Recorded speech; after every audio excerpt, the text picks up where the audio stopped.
traité totalement, juridiquement caduque. Nous demandons donc que la procédure soit interrompue, arrêtée, en respect de l'opinion des Irlandais.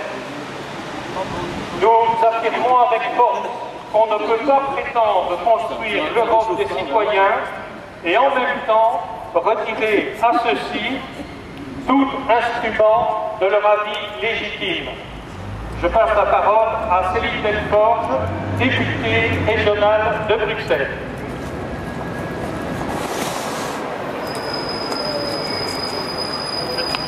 Bonjour, merci d'être venu aujourd'hui. Je pense que je me sens moins seule avec vous qu'à l'intérieur, puisque malheureusement, je serai toute seule à voter non parmi les partis démocratiques.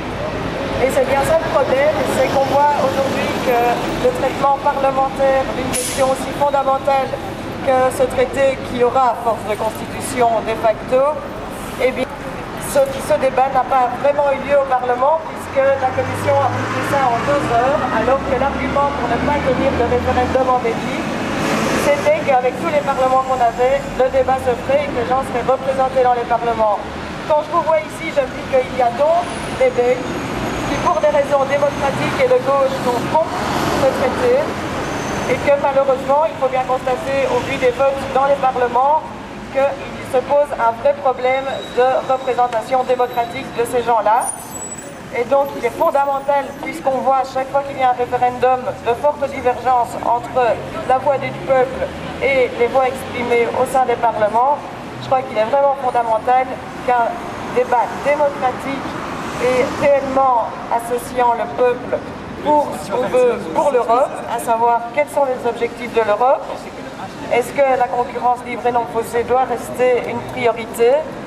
Je pense que toutes ces questions-là doivent être débattues dans un cadre démocratique en impliquant les citoyens et que ça ne peut plus être évacué en quelques heures dans des parlements qui ne procèdent à aucune audition, qui prient les mauvais esprits d'écourter leurs interventions et qui, quand il y a des réserves, se concluent par des oui de combat.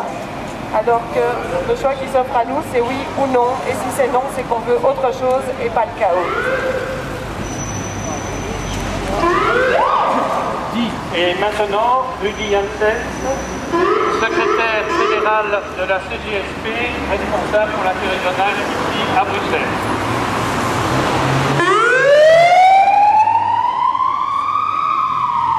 Donc, si nous on est ici présents, c'est parce que nous avons un mandat. Nous avons un mandat de tous les travailleurs ALR et LRB Bruxelles. Ce mandat est très clair, c'est de dire non à la proposition de la Constitution et non au traité de Lisbonne. Donc, nous sommes contre parce que c'est vraiment la destruction du service public. Merci. Moi, de toute façon, je vais essayer d'avoir gaan ze allemaal voor een ratificatie stemmen. Hier in Brussel zijn er dus een paar mensen met de politieke moed om nee te zeggen, maar het moet er veel meer zijn. Stop de ratificatie nu.